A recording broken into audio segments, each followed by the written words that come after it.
So this is update number 5 of the TEDxSummit in Doha, Qatar, and day 5 was desert day. And so what happened, we basically woke up early in the morning, and they loaded everybody onto a bunch of buses, and we drove south of Doha for probably about 45 minutes, and then from there we hit a transfer point, and they loaded us all into SUVs. Very similar to, this is kind of the same area where we did the dune bashing on day 2. But this was a lot larger scale. Instead of a small group, this was the entire summit.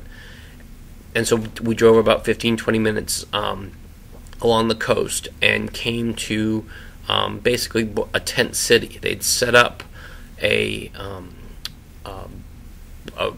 basically a camp that was, styled on like a Bedouin nomadic style camp, and so this was where we were going to spend day 5. And so we got there, kind of found our spots, dropped all our stuff, and we had some free time in the morning, so everybody went swimming in the Persian Gulf, and there was volleyball and soccer and frisbee, and I'll just never forget it, because it was just really cool moment where people are just hanging out on the beach and playing in the water, and it just struck me that these are people from all over the world, and how cool it is that we're all here just on a beach, just having fun together. And I don't know, it was just a really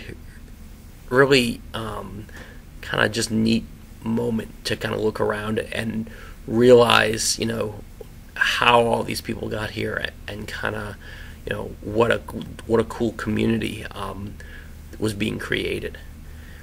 And so after lunch, after that we kind of gathered for lunch, and there was all kinds of there were falcons. Falconry is real big in this part of the Middle East, so you could kind of come up and look at falcons. And there was traditional, there was the henna tattooing, so people could get henna tattoos on their arms and legs, and a lot of just traditional activities that you could basically examine or participate in.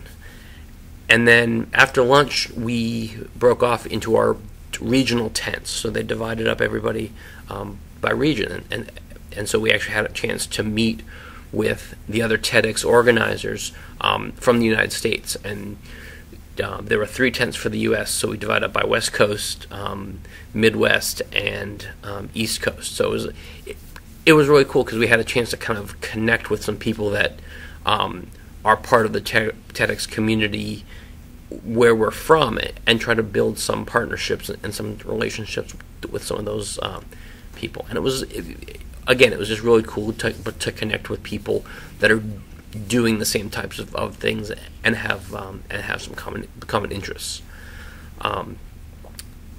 Next session we went to was what was called an unconference. And an unconference is where the group or the crowd decides what the different sessions are going to be, instead of it being being organized by from the top down.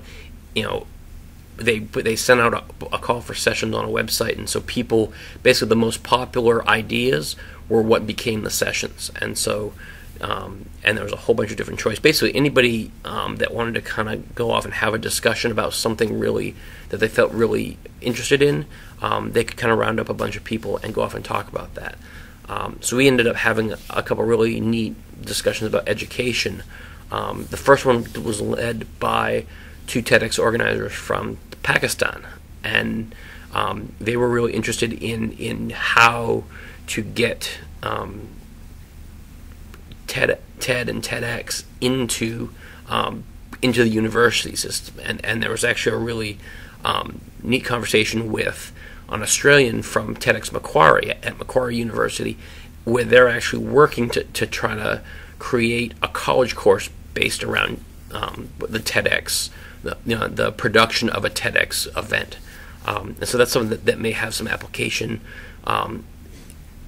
with what we're trying to do at James River, in making TEDx part of the curriculum. And there was discussion there was like a principal there from the UK who was throwing in his perspective. There were some other teachers from American high schools that were kind of giving their ideas, and so it was just really, one of those things where you just sit there and you take a lot of notes and just jot stuff down, and the ideas just keep coming, and it was just a great way to kind of connect with people around education. So we had a couple of different sessions on different ideas for the unconference, and then we had dinner. Dinner was a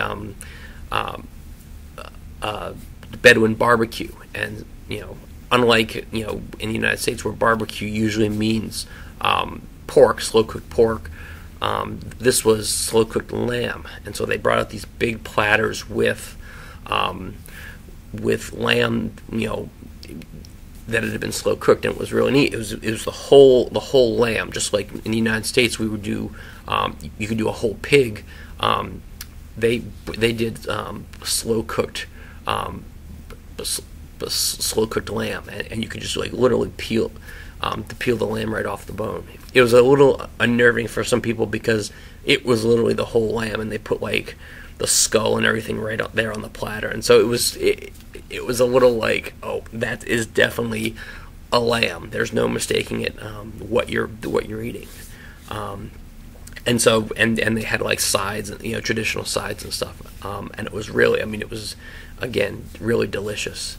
And then after that, we kind of just hung out. There was a guy from Africa who led a drum circle. And I've got to show you some video from this. But this was, again, he basically, people in the crowd had different drums, and then he kind of led the singing that went around it, and basically got the whole crowd into it, and there was dancing, and just, again, it was one of those moments where you realize where everybody's come from and how they got here, and what kind of community they are coming together and forming, basically. So after that, it was pretty much more free time.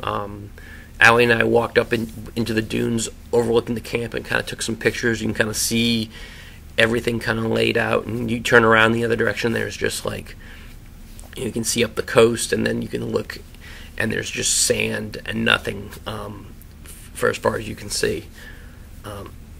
So that was kind of, again, you just can't believe the place that you're in, and the environment, it's just so surreal. It feels like something off of a movie set, basically.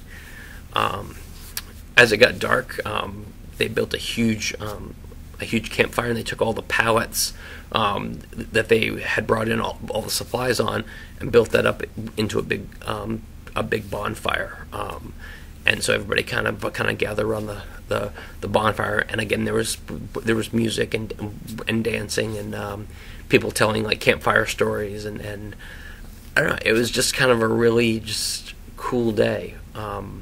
One of the neatest things that I didn't even think about was it was completely unplugged. Everybody like left their laptops at home.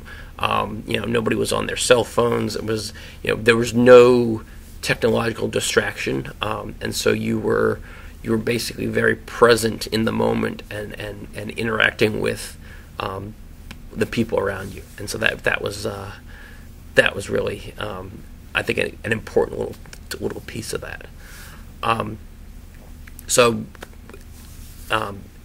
After a while, things were kind of winding down, and we loaded back up on the SUVs, and they took us back to the buses, and we headed back into the city, and again, got back pretty late, and it was a full day, but definitely one that I'm not going to forget anytime soon.